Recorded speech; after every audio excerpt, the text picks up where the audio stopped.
이 시간 하나님의 말씀은 로마서 12장 9절에서부터 13절의 말씀입니다. 한 목소리로 함께 합독하도록 하겠습니다. 사랑에는 거짓이 없나니 악을 미워하고 선에 속하라. 형제를 사랑하여 서로 우애하고 존경하기를 서로 먼저 하며 부지런하여 게으르지 말고 열심을 품고 주를 섬기라. 소망 중에 즐거워하며 환난 중에 참으며 기도에 항상 힘쓰며 성도들의 쓸 것을 공급하며 손 대접하기를 힘쓰라. 아멘. 로마서 12장 9절에서부터 13절 말씀 중심으로 성도의 삶이란 제목으로 말씀을 나누도록 하겠습니다. 우리 옆에 있는 분하고 인사하겠습니다. 성령으로 충만합시다. 네, 앞에 계신 분은 인사할까요? 예수님 안에서 좋은 일이 일어납니다. 우리 다시 한번 고백합시다. 나에게, 개인에게. 이거 따라하지 마시고요. 네. 말씀, 기도, 은혜로 살아갑시다. 아멘. 올 한 해 하나님의 말씀, 그 말씀을 가지고 또 기도하고 하나님의 은혜로 살아나가는, 승리하는 삶이 되시기를 주님의 이름으로 축원합니다. 오늘 주일 저녁 예배를 통하여 하나님의 말씀을 통하여 은혜 받기를 소망하고요. 그 말씀을 통하여 또 하나님을 바라보기를 소망하고. 웬일이세요? 네, 제가 깜짝 놀라겠네. 말씀이 나의 삶 가운데 젖어들고 그 말씀으로 나의 삶이 변화되기를 소망합니다. 로마서 12장은 하나님, 교회, 사회, 예배, 은사, 윤리에 대해서 말씀을 하고 있습니다. 본문은 성도가 교회에서 다른 성도에 대해서 어떻게 해야 하는가라는 것을 우리에게 말씀해 주고 있습니다. 우리 공동체에서 함께 나누는 말씀이라는 거죠. 성도가 다른 성도에게 어떻게 해야 하는가 잘 들어보시기 바랍니다. 함께 나눠야 될 공동체의 이야기이기 때문이죠. 로마서 12장 9절과 10절 말씀 한번 볼까요? 다시 한번 9절과 10절 다시 한번 보겠습니다. 시작. 사랑에는 거짓이 없나니 악을 미워하고 선에 속하라. 형제를 사랑하여 서로 우애하고 존경하기를 서로 먼저 하며. 아멘. 9절과 10절에 반복되는 단어도 있고요. 우리 사랑 성도님들 무엇이 이렇게 딱 단어가 들어오십니까? 사랑. 네. 무엇이요? 네. 사랑 누가 말했나? 그 사랑이 나오고 있습니다. 9절에 사랑에는 무엇이 없다고요? 거짓이 없다라고 말씀하고 있죠. 그러면서 무엇을 미워하고 악을 미워하고 선에 속하라고 말씀하고 있습니다. 그러면서 10절에는 형제를 사랑하여 서로 먼저 하며.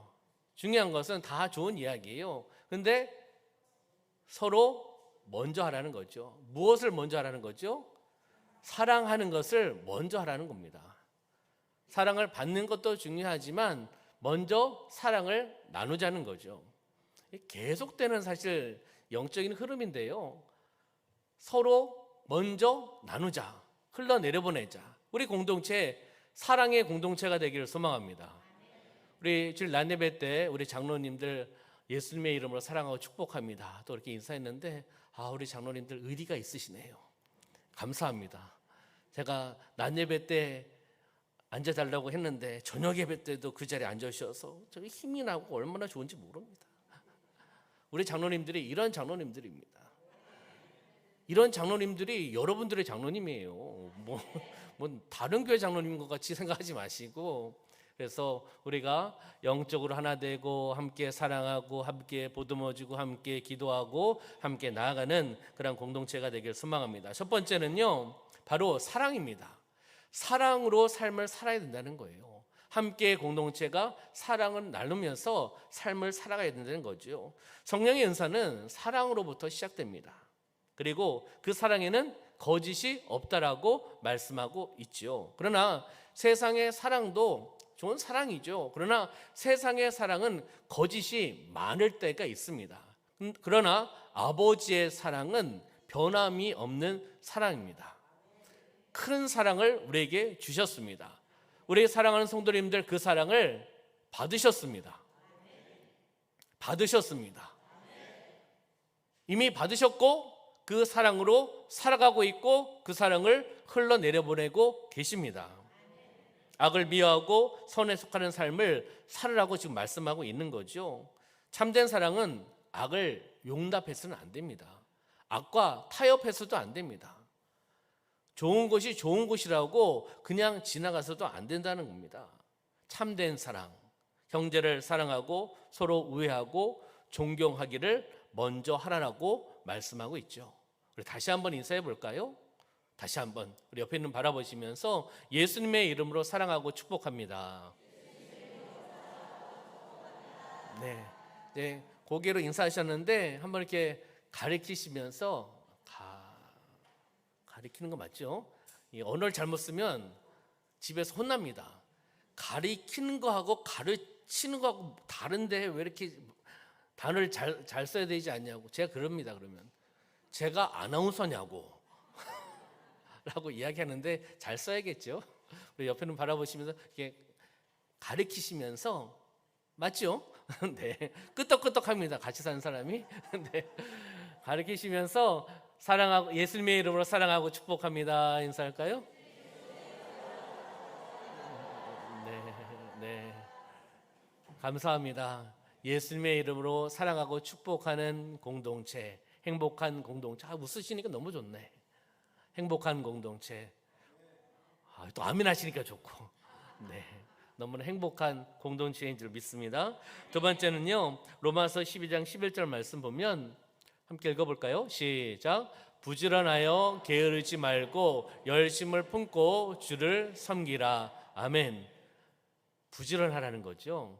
누구처럼요? 우리 사랑하는 성도님들처럼. 저 아닌데요. 그렇다고 해주세요. 다시 한번 결심하고 결단하는 겁니다.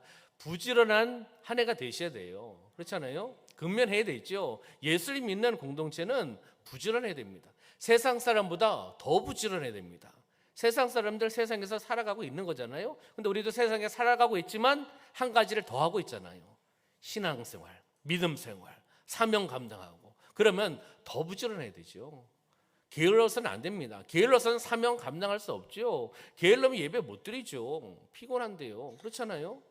그렇기 때문에 부지런하여 게으르지 말고 부지런하시기를 소망합니다. 게으름은 떠나갈 줄 믿습니다.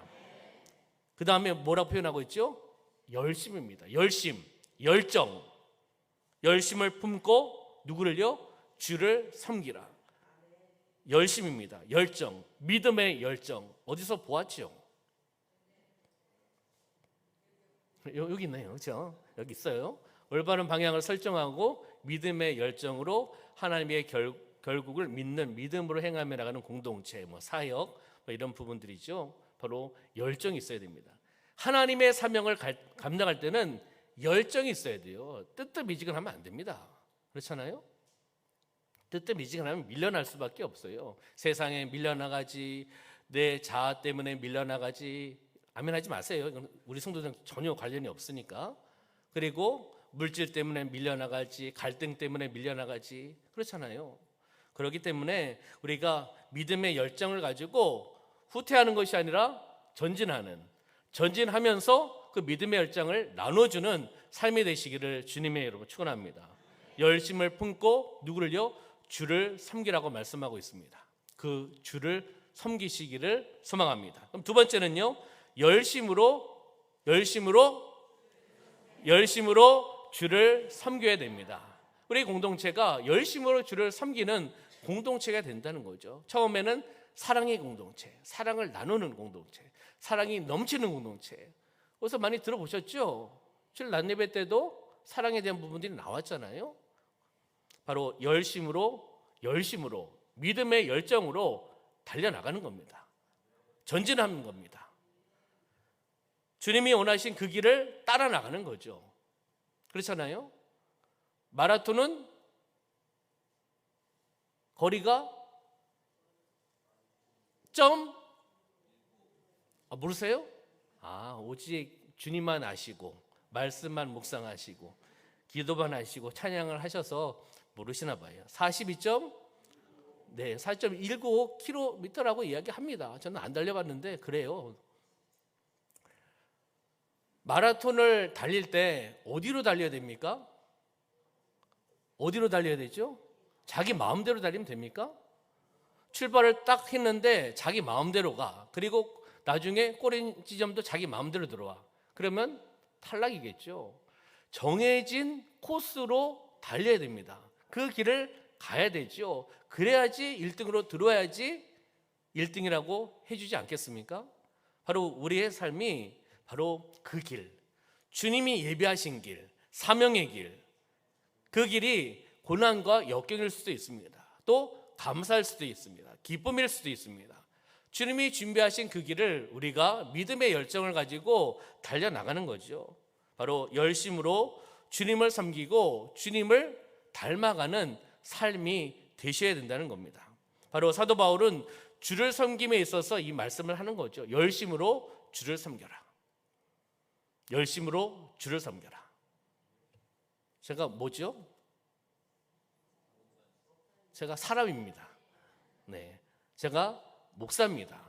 그럼 하나님께서 주신 직분이잖아요. 제가 목사 직분을 받을 때 금식도 하고 사모하는 마음도 있었고, 그리고 선배 목사님들이, 지방의 목사님들이 안수하실 때 성령께서 임하시고 역사하여 주셔서 충만함을 주십시오, 능력을 주십시오, 이렇게 기도했을까요? 했을까요? 했죠. 그렇잖아요. 한 번의 임직인데 정말 성령 충만케 하여 주시고, 그때 제가 경기 중부지방에서 목사 안수를 받았는데 여자 전사님, 저보다 나이가 있으신 조금 어르신 전사님과 그다음에 제가 이제 받았습니다. 그러다 보니까 준비를 제가 할 수밖에 없었습니다. 바쁜 가운데 어쨌든 준비해서 받았는데 사모함, 간절함, 그 마음으로 받았습니다. 그리고 그 목사 임직을 받을 때 그 마음이 변하지 않게 해주십시오. 그 선한 마음, 믿음의 열정, 사명, 하나님께서 부르셔서 콜링하셔서 제가 아멘하고 여기까지 온 거 아니겠습니까? 아니, 우리 교회 말고요, 목사 임직 받기 전까지 왔잖아요, 그 시기에. 그래서 저희 어머니는 웃기신 분입니다. 저한테 이야기도 안 하시고 서원을 하셨대요. 누구에게요? 하나님께 드렸대요. 저한테 얘기도 안 하시고 나중에 하나님께 드렸다, 서원했다, 순종해라. 그래서 제가 뭐라고 했는지 아십니까? 저한테도 상의 좀 해주시지. 성령의 감동에 받고 그렇게 기도하고 고백하셨다는 겁니다. 그래서 제가 기도할 때 어머니에게 보여주시고 감동을 주신 것을 저에게 주십시오.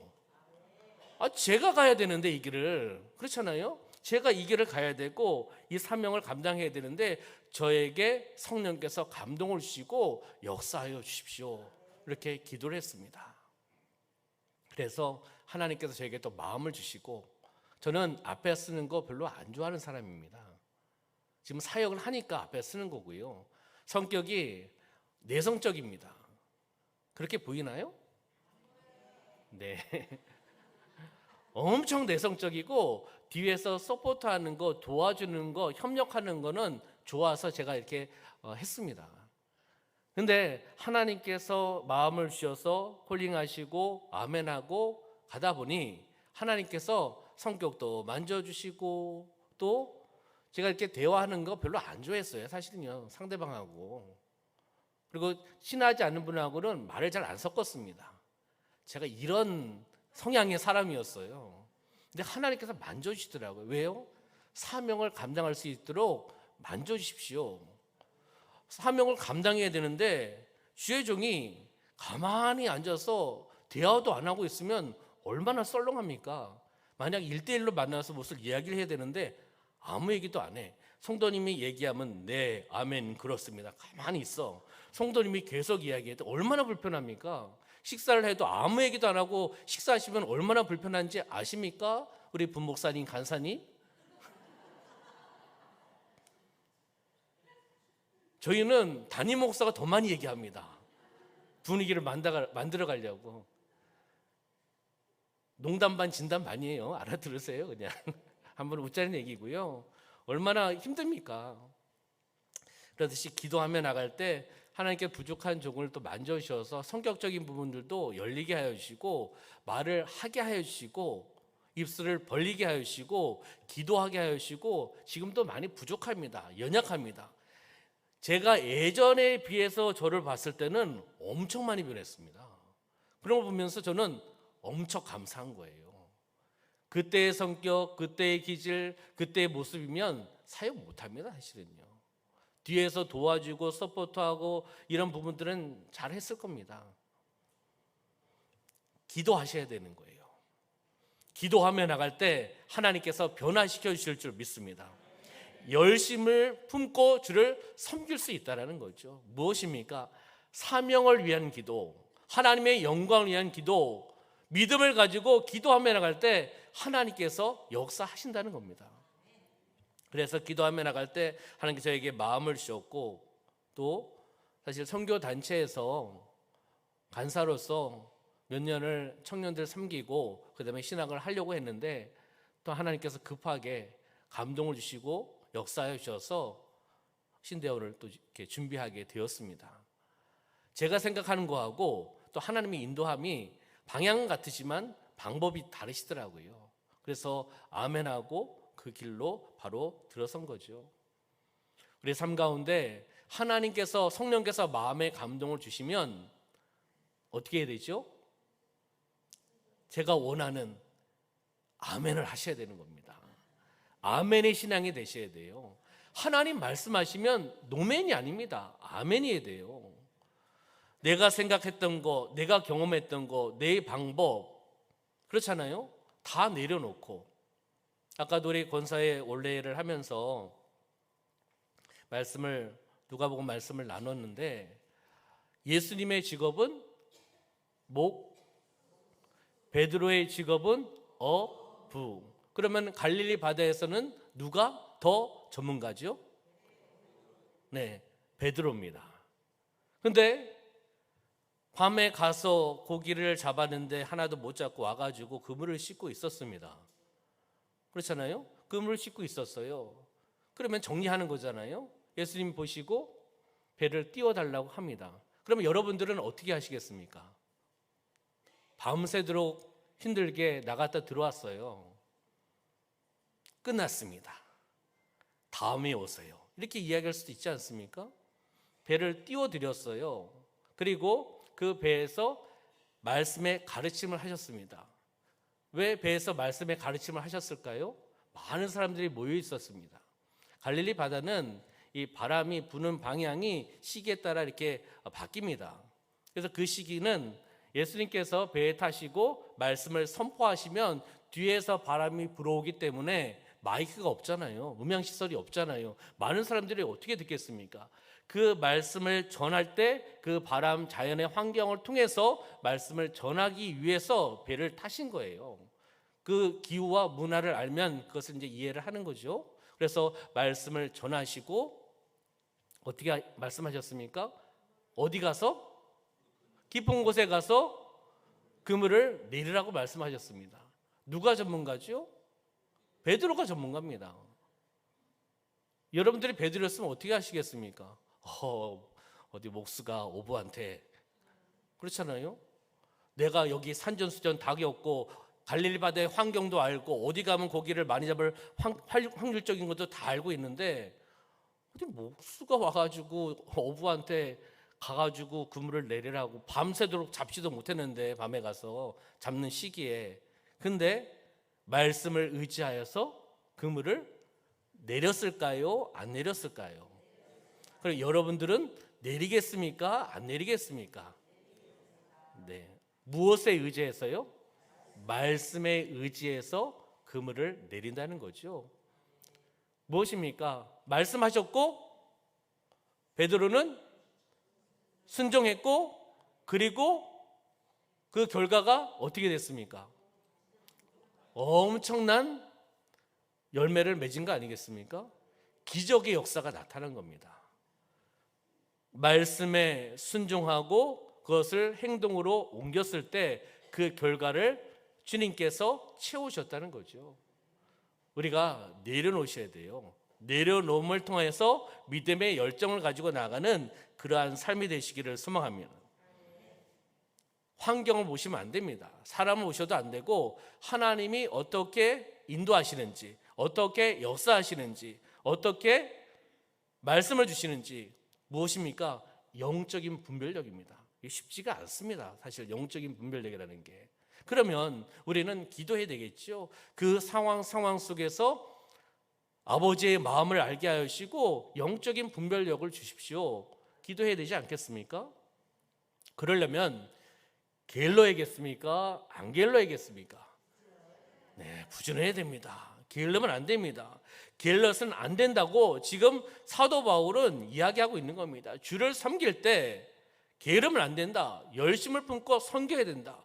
목사는 목사답게, 우리 장로님들은 장로님답게, 우리 권사님은 권사님답게, 안수 집사님은 안수 집사님답게. 항중자들이 아무도 안 나오셨나요? 집사님은 집사님답게, 성도님은 성도님답게, 다음 세대는 다음 세대답게 우리가 믿음의 열정을 가지고 살아가면 됩니다. 바로 그것을 사도 바울이 이야기하는 거죠. 신앙생활에 있어서 근면성이 결여되면 무엇입니까?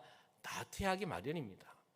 한번 나태해지면 사람은 자꾸 나태해지고 게을러지고 힘들어집니다. 기도 안 하면 점점 기도하는 게 쉬워지지가 않습니다. 새벽을 깨우다가 새벽을 다시 깨우려고 하면 어렵습니다. 저는 그것을 가장 많이 느끼는 것이 휴가 기간이에요. 쉼과 회복과 가족들하고 좋은 시간 갖고 아침에 일어나면 잠깐 기도는 하지요. 새벽을 깨우는 건 아니지만 그때 또 쉬어야죠. 쉬면 안 되나요, 저는? 여러분 나오시지도 않으시면서 농담이고요. 그렇잖아요. 그리고 나서 일주일 있다가 새벽 기도를 나오려고 하면 리듬이 깨져버렸어요, 일주일이. 그러니까 나오죠. 빵꾸는 안 내는데 나옵니다. 근데 느껴지는 게 좀 달라요. 사실은 좀 무겁게 나옵니다. 근데 그것이 한 주였잖아요. 한 주, 두 주, 세 주, 네 주, 다섯 주 쭉쭉 지나간 다음에 나오려고 하면 얼마나 힘든지 아시죠? 경험해 보셨죠? 이게 게으름입니다, 사실은요. 주님 앞에서 근면해야 되는데 근면성이 결여되면 게을러서 마음은 있는데 몸이 따르지 않는 거예요. 우리가 영적으로 깨어있는 삶이 되시기를 소망합니다. 공예배에 대한 부분도 중요시 여기시기를 소망합니다.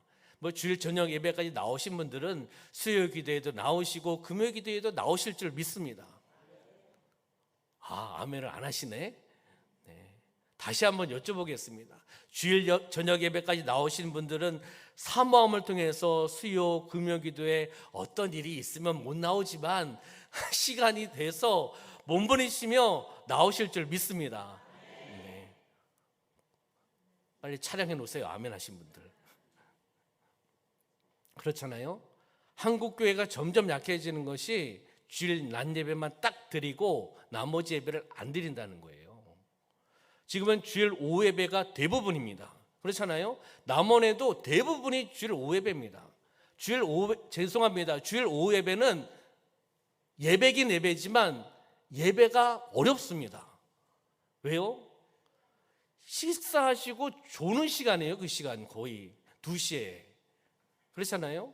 저도 오후 2시에 오랫동안 예배를 준비하고 예배를 드리고 설교도 해봤습니다. 잠 깨우기 바쁩니다. 그렇잖아요. 말씀을 전한 자가 잠 깨우기 바빠요. 막 박수치라고 하고 일어났다 앉았다 찬양하고 막 그렇습니다. 예배가 안 되더라고요. 그리고 2시에 예배 드리면 3시, 3시 반이면 다 끝나잖아요. 그러면 교회가 문을 닫더라고요. 마지막 예배가 끝나니까 산으로, 들로, 집으로, 강으로, 취미생활로 다 가시더라고요. 교회 잘 안 있더라고요, 보니까. 뭐 시간이 있으니까 가실 수 있겠죠.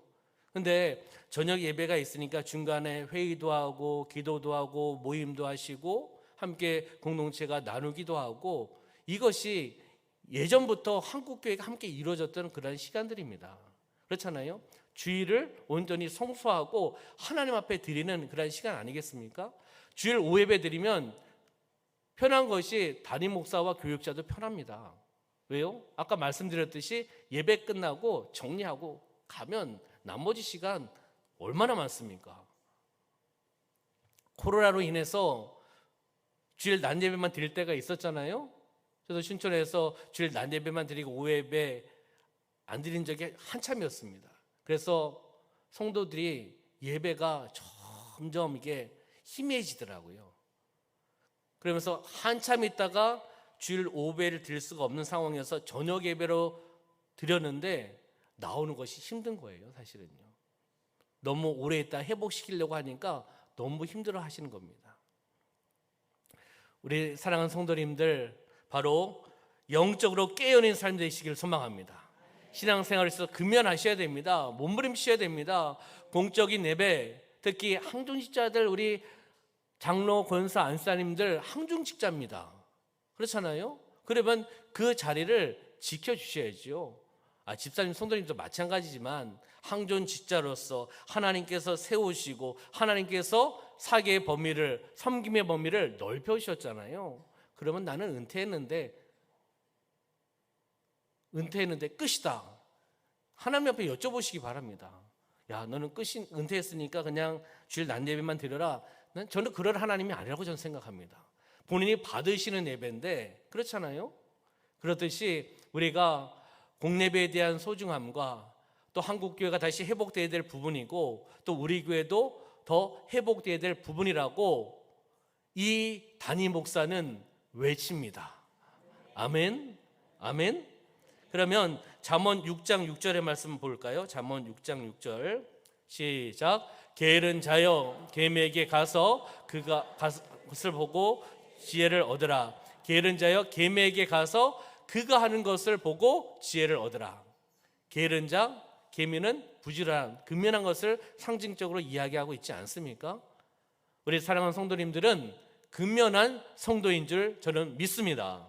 아멘. 그러면 잠언 18장 9절 말씀 보면 자기의 일을 게을리하는 자는 패가하는 자의 형제라고 말씀하고 있습니다. 패가하는 자의 형제. 누가 패가하는 자의 형제가 되고 싶으십니까? 한 분도 안 그러실 거예요. 그러면 다시 적용하면 일에 게을러서는 안 된다는 것을 말씀해 주고 있죠. 그럼 로마서 12장 12절 말씀 볼까요? 시작. 소망 중에 즐거워하며 환난 중에 참으며 기도에 항상 힘쓰며. 아멘. 무엇 때문에 즐거워한다는 거죠? 소망 때문에 즐거워한다는 거예요. 하나님께서 주신 이 소망 중에 즐거워해야 된다. 우리 공동체가 하나님께서 주신 소망 때문에 즐거워해야 된다고 말씀하고 있는 거죠. 누구나 소망과 희망은 있습니다. 그러나 바로 하나님께서 주신 소망은 다르다는 거죠. 어떠한 소망입니까? 미래에 이루어질 구원에 대한 소망이에요. 그 소망 때문에, 미래에 이루어질 구원에 대한 소망이 있기 때문에 즐거울 수밖에 없다라는 거죠.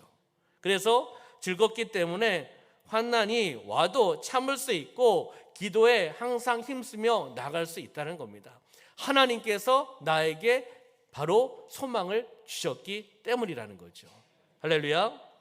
하나님에 대한 소망을 가지고 항상 기쁨을 누리시는 삶이 되시기를 주님의 이름으로 축원합니다. 소망이 있는 자는 세상에 유혹이 있어도 핍박이 있어도 이겨나갈 수가 있는 거예요. 소망은 어떤 소망입니까? 하나님께서 주신 소망이고 바로 미래에 이루어질 구원에 대한 소망을 갖고 있기 때문에 이거 인내하고 지나가면 하나님께서 준비하신 그 소망이 있는 거잖아요. 미래에 이루어질 그 소망이, 그 영광이 더 크다는 것을 우리가 알고 있지 않습니까? 그러면 이 환난을 이겨나갈 수 있다는 거죠. 핍박 이겨나갈 수 있습니다. 이까짓 거 난 이길 수 있다. 무엇으로요? 믿음으로 이길 수 있다. 믿음의 열정으로 이길 수 있다. 믿음의 기도로 이길 수 있다. 이런 믿음으로 우리는 나가는 거죠. 기도를 중단하지 않고 항상 힘쓰며 나가시기를 소망합니다. 로마서 12장 13절 말씀에 보면 한번 읽어볼까요? 시작. 성도들의 쓸 것을 공급하며 손 대접하기를 힘쓰라. 아멘. 성도들의 쓸 것을 공급해 주라는 거죠. 초대교회 성도들의 모습 아니겠습니까? 사랑으로, 사랑하니까 나누었지 않습니까? 성도들의 쓸 것을 공급하며 손 대접하기를 힘쓰라. 할렐루야. 저는 우리 교회 담임 목사다 보니까 부족하고 연약하지만 우리 성도님들이 기도해 주시고 사랑해 주시고 또 선물도 주시고 너무 감사합니다. 그래서 좀 죄송한 마음도 있어요. 내가 무엇인데 이렇게 사랑을 받고 섬김을 받고 선물을 받는가. 그래서 나 혼자 잘 먹고 잘 살면 안 된다. 그래서 받은 거 흘러내려 보내고 내가 가지고 있는 것도 흘러내려 보내려고 몸부림칩니다. 왜요? 받았으니까. 하나님을 통해서 받았고 은혜를 받았고 사랑을 받았고 성도님을 통해서 은혜를 받았고 사랑을 받았고 선물을 받았기에 혼자 갖고 있으면 어떤 사람이죠? 5자로 이야기하면 욕심 꾸러기. 그렇잖아요. 욕심 꾸러기 담임 목사가 되잖아요. 받기만 하고 흘러내려 보내질 않아. 강대성에서는 목사님은 흘러내려 보내려고 하면서 진작 목사님은 받기만 해. 배만 두드려. 그러면 영적인 흐름이 이루어질 수 있겠습니까? 그렇잖아요. 그래서 저도 부족하고 연약하지만 주신 사랑, 하나님의 사랑을 흘러내려 보내려고 하고 은혜를 흘러내려 보내려고 하고 그리고 하나님께서 마음의 감동을 주시면 먼저 솔선수범하려고 저도 몸부림치고 있습니다. 그리고 성도들이 주신 것을 또 흘러내려 보내려고 하고 있습니다. 그것이 하나님의 은혜입니다. 지나가 보면 제가 그거 가지고 두드리고 계산하지는 않지만 채우시더라고요. 채우셔서 또 흘러내볼 수 있도록 얼마나 감사해요. 하나님께서는 주시고 저는 흘러내려 보내고 주시고 흘러내려 보내고 주시고 아멘 안 하셔도 됩니다. 제 이야기를 하는 거니까 저는 간증을 하는 거예요. 우리 교회에 와가지고 그렇게 사역을 하고 있습니다. 또 채워주세요. 재정적인 것도 그렇고 영적인 것도 그렇고 너무나 감사하잖아요. 중요한 것은요, 삶의 현장에서 그것을 경험하셔야 돼요. 그래야지 성경 안에 있는 하나님에서 나의 삶 속에서 이루어지고 역사하시는 하나님을 경험할 수가 있습니다. 그렇잖아요. 일하시는 하나님을 경험하는 것이 또 중요하지 않습니까? 말씀 속에서 있는 하나님도 중요한데 나의 삶 가운데 역사하시는 하나님, 내가 직접 체험하는 거잖아요. 느끼는 거잖아요. 그러면 그것을 또 우리가 함께 할 수 있다는 거죠. 그렇듯이 바로 우리가 함께 성도들이 쓸 것을 공급하고 손 대접하기를 힘쓰라고 말씀하고 있습니다. 인색하면 계속 인색해집니다. 사람이요. 그렇잖아요. 작게 보면 자꾸 작게 볼 수밖에 없습니다. 비전을 가지고 하나님은 크신 분입니다. 전능하신 분입니다. 다 가지고 계신 분입니다. 하나님의 영광을 위해서 입을 크게 벌리고 기도하면 하나님께서 채우실 줄 믿습니다.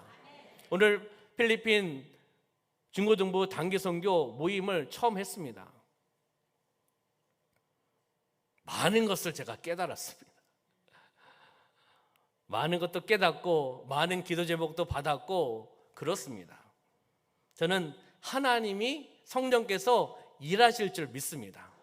지금 이렇게 출발하지만 한 주, 두 주, 세 주, 네 주 지나면서 어떤 우리 친구들이 함께 기도하면서 말씀으로 강의로 공동체 훈련으로 함께 선생님들과 함께 하면서 그 가운데 성령께서 임하시고 역사하여 주셔서 놀라운 일들을 벌여주실 줄 믿습니다. 그래서 우리 친구들이 선교 갔다 와서 그들의 고백을 우리가 듣고 살아계신 하나님을 이야기하고 인생이 변화되어 나가고 예수님을 인격적으로 만나고 그렇잖아요. 그리고 선교가 무엇인지 알고 선교사님들이 무엇을 하고 계신지 알고 조국 대한민국이 참 행복한 나라구나, 부강한 나라구나, 좋은 나라구나 우리 친구들이 깨닫고 돌아오기를 소망합니다. 그래서 아주 산속으로 데리고 가야 돼요. 호텔이 어디 있습니까? 산속에 천막 치고 자야 됩니다. 원래 단기 선교 사실 그렇게 해야 돼요. 제가 청년부 태국 단기 선교 우리 청년들 아주 모시고 갔을 때 호텔이 어디 있습니까? 호텔 호자도 못 보냅니다. 저하고는 좋다면 그냥 선교센터 아니면 지역 지방교회 가서 그냥 마룻바닥에 천막 치고 모기장 치고 그렇게 잤습니다. 나중에 지나니까 그것이 은혜고 그것이 추억이고 청년들이 그것을 이야기하고 있고 그렇잖아요. 좋은 데 잔 거 이야기 안 하더라고요. 그때는 좋았는데 나중에 보니까 힘들고 어려웠던 이야기들, 불이 없어가지고 샤워를 했는데 나중에 보니까 그 물이 깨끗한 물이 아니더라고요. 약간 흙탕물 같은 물에 우리는 샤워를 한 거예요. 안 보이니까 한 거지. 봤으면 잘 못했을 겁니다. 나중에 보니까 추억이고 하나님께서 그렇게 청년들을 사용하셨고 우리가 그렇게 은혜를 받았구나. 김학봉 선교사님 우리가 섬기고 있는 그 선교지에 제가 2번 우리 청년들과 함께 갔었거든요. 저에게도 많이 은혜를 받았고 또 청년들도 많이 은혜를 받았습니다. 이번에 필리핀 우리 중고등부 단기 선교를 위해서 함께 힘써 주시기를 소망합니다. 우리 성도님 성령께서 마음의 감동에 따라서 사랑도 나눠주시고 기도도 해주시고 안아주시고 손잡아주시고 우리 친구들 변화돼야 됩니다. 은혜 받아야 됩니다. 제가 일부러 마지막에 기도 인도할 때 마이크 놓고 했습니다. 우리 친구들의 소리도 한번 들어보고 우리 부모님들 어떻게 기도하는지 소리도 들어보고 그냥 제가 마이크 들고 가면 저도 소리가 작게 하죠. 그 소리로 나가니까. 그래서 제 그냥 목소리로 그렇게 기도를 한 거예요. 그렇잖아요. 함께 영적으로 하나 되어 나가고 손대접하기에 힘쓰고 함께 섬기며 나가는 그런 이번 필리핀 단기 선교가 되기를 소망합니다. 성령께서 함께 하실 줄 믿습니다. 기대하며 나갑니다. 지금은 어떻게 보면은 부모님도 교사도 전도사님도 담임 목사도 조금 실망할 수 있습니다. 그러나 살아계신 하나님이 계시기 때문에 하나님께서 그곳을 향해서 부르심이 있기 때문에 출발한 거고 시작한 거고 바로 그것을 통해서 변화시켜 주실 줄 믿습니다. 우리 중고등부 위에서 함께 기도해 주시기를 소망합니다. 바로 마지막 4번째가 손 대접하기를 힘써야 한다. 우리 공동체에서 함께 손 대접하기를 힘쓰며 나가라고 말씀하고 있다는 거죠. 성도는 하나님께로부터 받은 것이 있습니다. 그러면 그 받은 것을 하나님의 일을 위해서 다시금 올려드리는 것이 맞습니다. 아닌가요? 주셨으니까 그것을 통해서 하나님 앞에 영광 올려드리는 거죠. 바로 성도들의 삶 가운데도 함께 은혜를 나누고 사랑을 나누면 함께 나눌 수 있는 그런 모습이 되기를 소망합니다. 꼭 우리나라는 품앗이 같은 개념이 있는데 품앗이 개념의 이상의 사랑으로 하셔야 돼요. 그렇잖아요. 적어놓은 거 보고 하셨구나 안 하셨구나 그렇잖아요. 그런 부분 있을 수도 있지요. 근데 하나님께서 주신 마음을 통해서 감동이 되면 나에게 어떤 것이 안 왔다 하더라도 섬길 수 있는 거 아니겠습니까? 그것이 저는 진정한 사랑이라고 생각을 합니다. 기도도 마음도 물질도요. 성령 충만하여서 우리 성도들의 관계가 유지되고 그리고 아름다운 교제가 넘치는 삶이 되시기를 주님의 이름으로 축원합니다. 주께 받은 것으로 주님께 올려드리고 주께 받은 것을 가지고 성도들과 함께 나누는 바로 은혜의 공동체가 되시기를 주님의 이름으로 축원합니다. 말씀을 정리합니다. 바로 성도의 삶 네 가지를 보았죠. 사랑으로 삶을 살아야 된다. 열심으로 주를 섬겨야 된다. 소망 중에 즐거워해야 된다. 손 대접하기를 힘써야 된다. 이 네 가지를 우리가 기억하면서 올 한 해 우리가 말씀을 통해 적용하고 실천하며 나가는 삶이 되시기를 주님의 이름으로 축원합니다. 기도하겠습니다. 살아 역사하신 아버지 하나님 감사합니다. 주님의 몸된 교회, 주님의 피값으로 세우신 우리 공동체, 우리 중앙교회 공동체를 세워주셨고 또한 귀한 말씀을 통하여 성도의 삶들을 함께 나누는 말씀을 함께 나누었습니다. 사랑으로 또한 열심으로 주를 섬기고 소망 중에 즐거워하고 손대접하기에 힘쓰며 나가는 삶이 되어나갈 수 있도록 축복하여 주시옵소서. 하나님 감사드리며 예수님의 이름으로 축복하며 기도하옵나이다. 아멘.